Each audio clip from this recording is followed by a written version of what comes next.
You know, so many of you will climb into your cars today, perhaps to shuffle your children to soccer, to football, make that run to the grocery store. But do you also know what's climbing into your cars with you? In part one of our series, Hidden Germs, Planes, Trains, and Automobiles, we're going to take a look at the germs living in your cars. ABC's Nancy Cordes has more. Jack, did you make a mess? No. New Jersey mom Deborah Farber uses her SUV for a lot more than just getting from A to B. I just wanted to confirm our appointment. Sometimes it's an office. Sometimes it's a closet. Sometimes a dining room. Jack, stop eating like a piglet. With 2 kids under 3 years old, it's often a dining room. Jack.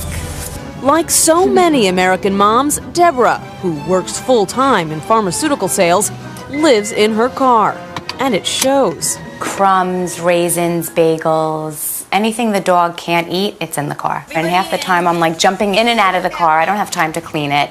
I try to get to the car wash, as often as I can, but it doesn't always happen. Compare that to her husband Steven's brand new BMW, which the kids have only been allowed to ride in a couple of times. His car is like the sanitarium. He doesn't even let me drive the car. Deborah admits she'd never let her house get this way.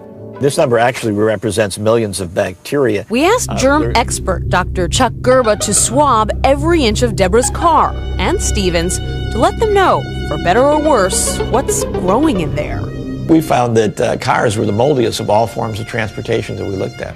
He says most people don't realize their cars are perfect breeding grounds. From what we saw in cars, germs seem to tend to build up because people aren't really cleaning or disinfecting these areas. We never thought about it before, but our germs are traveling with us, and everybody that travels in that car carries their germs and leaves them in your car. So the oatmeal is pretty good. It feeds children and bacteria at the same time. Dr. Gerba took the samples back to his lab at the University of Arizona, while Deborah waited and worried. This is definitely making me nervous. Obviously I wouldn't want to expose the kids to any harm, so they both have colds now, and I'm sure you'll find plenty of germs in the car. Unfortunately, she's right. Dr. Gerba found millions of bacteria on the door handles, car seat, and floor of Deborah's SUV, compared to just a few hundred in Steven's new Beamer. He even found MRSA, a staph bacteria that can cause skin infections.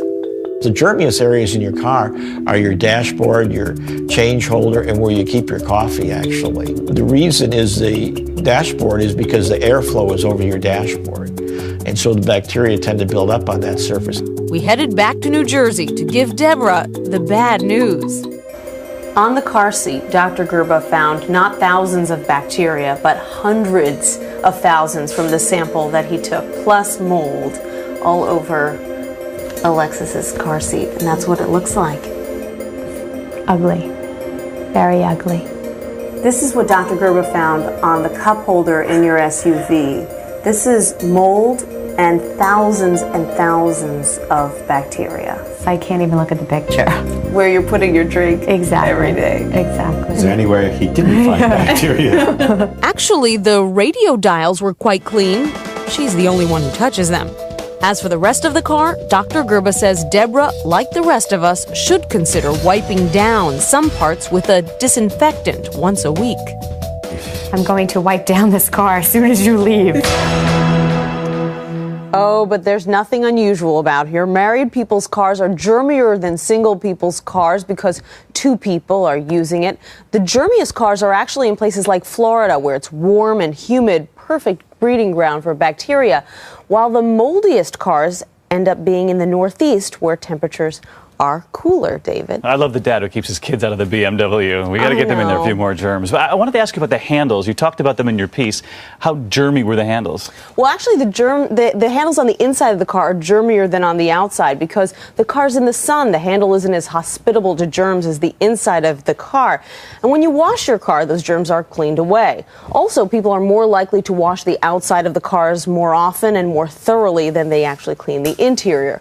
One rule of thumb, think of how often you clean your kitchen countertop or your dining room table, and do the same for your car just as often. Also, most car washes do offer deep cleaning of carpets, panels, and upholstery for as little as $50. Not that much for some peace of mind. I think Kate's at the car wash now with her kids in the back seat.